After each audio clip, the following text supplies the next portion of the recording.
So many people say they believe in justice until a survivor finally speaks out.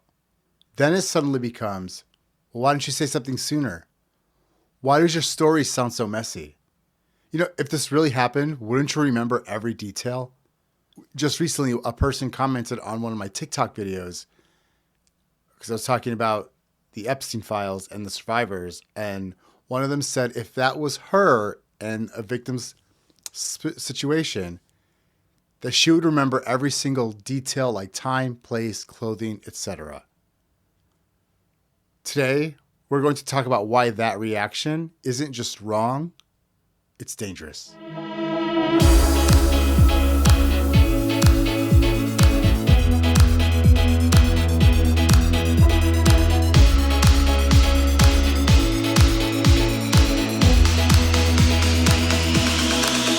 Welcome back to Built to Grow. I'm your host, Valdet Selimaj, and in this episode, we're taking a very trauma-informed deep dive into how trauma affects memory, how it affects the victims and the survivors, and what it's like for them to come forward, and also why the messy, fragmented recall that people use against Epstein survivors is exactly what we'd expect from trauma. I took a week off from creating content, from creating an episode for this podcast, because I was really just, I went through some of the Epstein files, and it was just a lot to sit with. And I was listening to the stories of folks like Sasha Riley sharing their story, and listening to just like reading the signed testimony of like Katie Johnson. It was a lot to sit with. And I know the whole time, though, I thought, I believe every survivor and every victim who shared their story. So my goal here, that's why I made this topic. This is why I made it a topic of the week. My goal here is simple. By the end of this episode, you'll understand enough about trauma and memory that you can spot victim blaming in real time. And you'll have concrete ways to respond with empathy and support instead. Now, before we go any further, a quick content note. We will be talking about the Jeffrey Epstein sex trafficking ring and what survivors of sexual abuse and exploitation go through when they come forward. I'm not going to go into graphic detail, but the themes include sexual violence, abuse of power, and systemic failure to protect the victims. So if you need to take this in small pieces, please do that. Pause, take breaks, walk away, come back to this episode another time. Stop if you don't want to listen anymore. Just please take care of yourself. Honor your nervous system. Honor your mental state. So let's talk about why this conversation matters. The Epstein case, honestly, the Epstein case should have been a turning point, a moment where everyone finally said, enough. We prioritize the survivors. We listen. We act. Instead, what we've seen, especially online, is survivors having their stories picked apart like it's entertainment.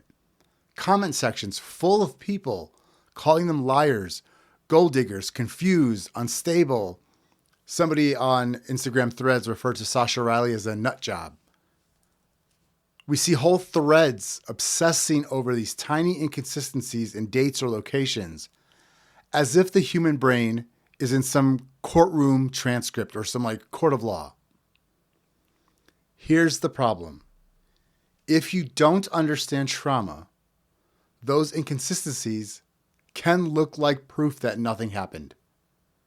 However, if you do understand trauma, they look exactly like what we'd expect after chronic abuse, grooming, and overwhelming fear. So in this episode, we're going to connect three key dots. One, what trauma does to brain and body. Two, how that changes memory, especially for sexual abuse, exploitation, and trafficking. And then three, why that makes coming forward incredibly hard, and how our culture often punishes survivors for the very symptoms of trauma. If you care about justice, if you care about accountability, or simply if you just care about being a decent human being, this matters.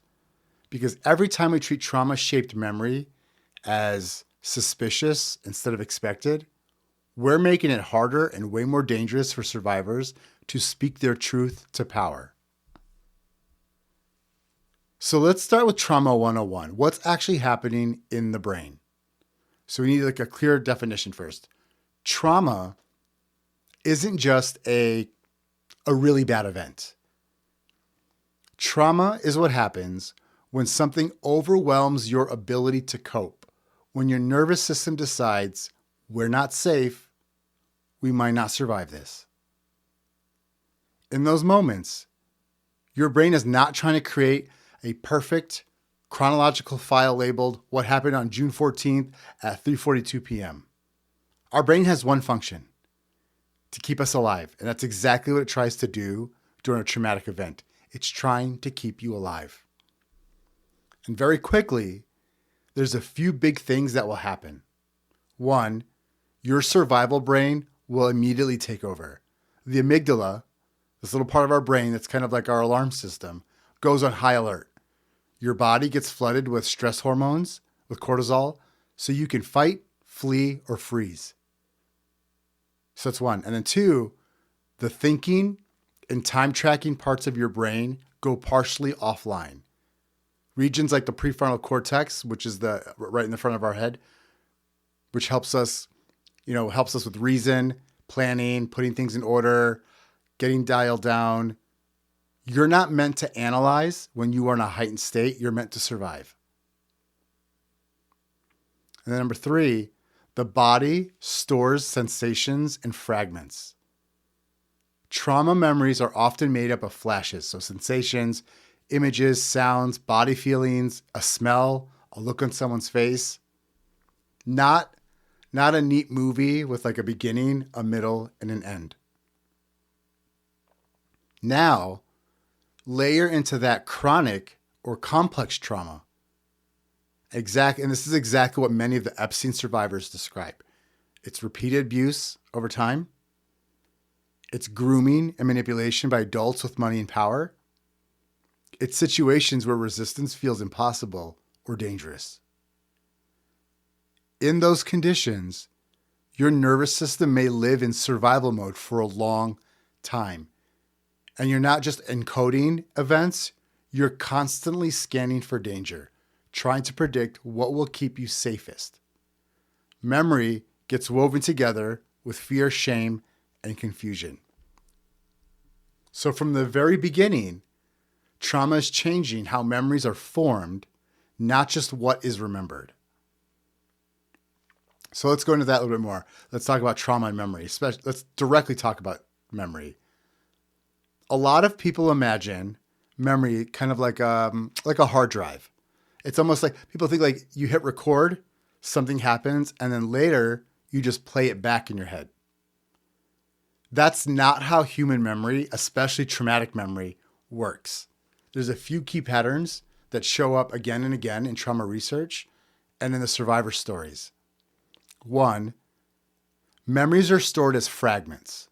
So survivors might remember a hallway, the feeling of a hand on their wrist, the pattern on a carpet, a smell, the sound of a door locking, but not the exact date, time, or even the precise sequence. The brain prioritized survival, not timestamp detail.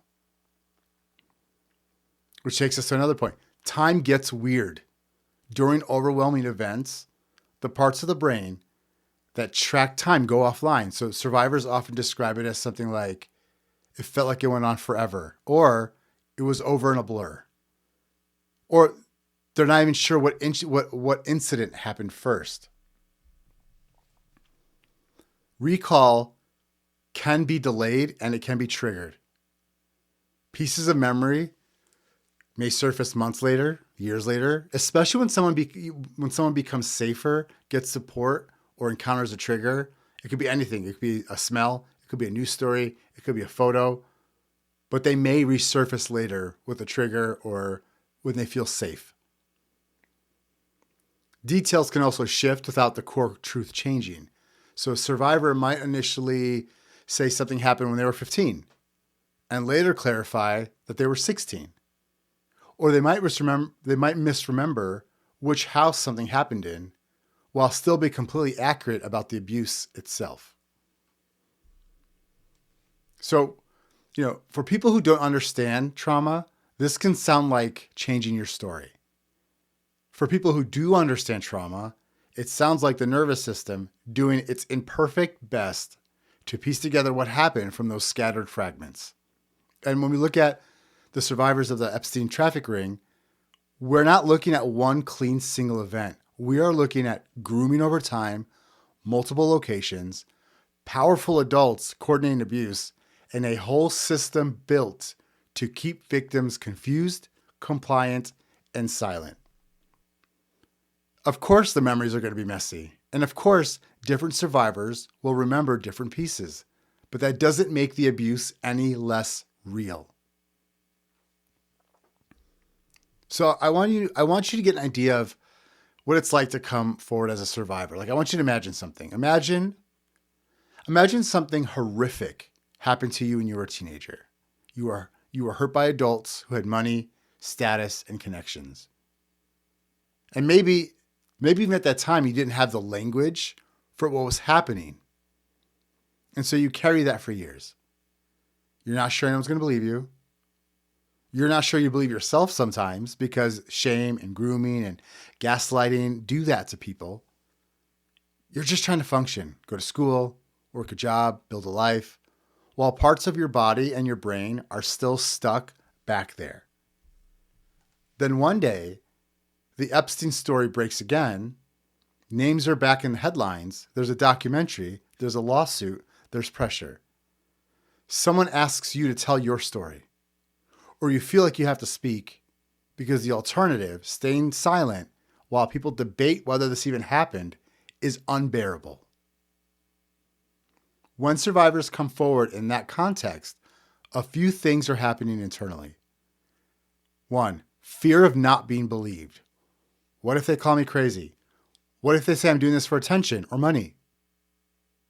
2, there's always a fear of retaliation. These are powerful people.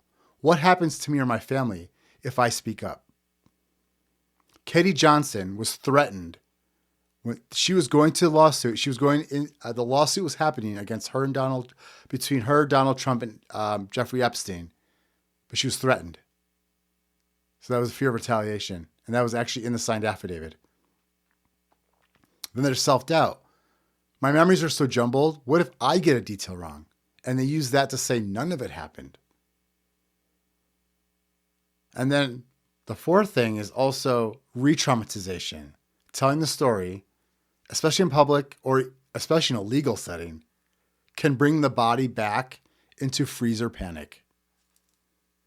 Meanwhile, the outside world often responds with demands for perfect courtroom-ready recall. They respond with obsession over the minor details inside of the core allegations. And then there's this endless commentary about survivors' motives, clothing, tone of voice, and emotional reactions. I heard a lot of people, when I bring up the 2023 civil case against Donald Trump for sexually assaulting E. Jean Carroll, the things that people say about that woman to victim blame her are obscene. And that's why one of the many reasons why I wanted to create this episode. It's really hard to overstate how much courage it takes to walk into that environment and say, this happened to me. Especially when the people you're accusing are wealthy, connected, and have already gotten away with things for years. So why do so many people default to doubting survivors, especially in cases like Epstein's? Well, a few patterns show up again and again when it comes to this. 1, discomfort with systemic abuse. It's deeply unsettling to accept that powerful people, institutions, and even governments have allowed or participated in abuse. It is easier psychologically to poke holes in a survivor's story than to confront how bad the system really is. Number 2, myths about memory. Many of us are never taught how memory actually works. We assume that if something really happened, that we'd remember it like a movie. So when a survivor is unsure about dates or they mix up details, we treat that as proof that they're lying instead of a sign of trauma. Number 3, we have victim blaming culture. We live in a culture that asks, why were you there? Instead of why did they hurt you? There's actually there's a logical fallacy called the just world fallacy, where we believe that the world is just, and so good things happen to good people, bad things happen to bad people. But when bad things happen to good people, we get scared that could happen to us. And so it's a default setting for us to say, well, why were you there? Or maybe she shouldn't have been wearing that. Because we can't fathom the idea that could also happen to us too. And that's why we look for reasons of why we maybe pick apart a story, or sometimes even when we ask why somebody passed away, because we just want a little bit of justification that it won't happen to us. And with the Epstein ring, that often turns into judging what survivors wore, like whether they went back, whether they took money, instead of focusing on the exploitation and the imbalance of power instead. And then number 4, cognitive dissonance. If someone has admired, voted for, or benefited from the people around Epstein, it can be painful to admit those people were involved in or complicit with abuse. Doubting survivors can feel like protecting your own worldview. So here's the reframe. When you understand trauma, you stop expecting survivors to present as perfect witnesses. You stop demanding a spotless, unchanging narrative from someone whose brain was in survival mode. And I always have to echo, all of this trauma is already happening. In cases for the Epstein files, a lot of the children and the women were also drugged. And that also distorts memory and time. And so that's also worth considering. Instead, you need to start asking yourself a different question. You have to ask yourself, given what we know about trauma, does this person's story, even with its gaps and shifts, look and sound like what we'd expect from someone who's been harmed? In Epstein-related cases, the answer, again and again, is yes. So let's get practical. If you want to be more trauma-informed when you hear stories from Epstein survivors or anyone in your life, here are some concrete shifts that you can make starting right now. 1, lead with belief, not cross-examination. Instead of, are you sure? Why didn't you say something sooner? Try, thank you for trusting me with this. I'm sorry this happened to you. I'm here for you. 2, drop the demand for perfect memory. Assume that details might get fuzzy, out of order, or incomplete. And that is normal for trauma. You don't need a timestamped timeline to care about someone's safety and healing. Number 3, avoid the gotcha questions. These are questions that are designed to catch inconsistencies. Well, last time you said X. That rarely comes from a place of care. If you're genuinely confused, you can say, can I check if I understood this right? And let the survivor guide how much they want to clarify. 4, center the survivor's needs, not your curiosity. You don't need every graphic detail to take someone seriously. Focus on what they need now: safety, support, options, connection to resources. Focus on that. 5, notice your own defensiveness. If you catch yourself thinking, oh, this is too big, it can't be true, pause and ask yourself, what feels threatening about believing this person? Often the threat isn't the facts. It's our sense of safety in the world or our faith in certain situations. Even going back to that just world fallacy. 6, be careful with how you talk about high-profile cases. When you joke about Epstein or casually question survivors online, real people you know, are absorbing that. And some of them have their own stories they've never told. Your commentary can either make it safer for them to speak or reinforce the fear that they'll be torn apart if they do. So let's wrap this up. Let's land this. If you remember nothing from this episode, I want you to remember these 3 things, okay? 3 things. 1, trauma changes how memory works. The brain in survival mode is not a clean recording device. Fragmented, delayed, and shifting recall is often a sign of trauma, not deception. 2, messy memory does not cancel out harm. Survivors of the Epstein trafficking ring and survivors everywhere are navigating shame, fear, grooming, and power imbalances. Expecting them to deliver a flawless, courtroom-style narrative is absolutely unrealistic, and it's definitely unfair. And then number 3, you have power in how you respond. You might not control the justice system or the media, but you do control whether you pile on skepticism or choose empathy. Your default posture, especially in conversations with friends, family, and online, matters.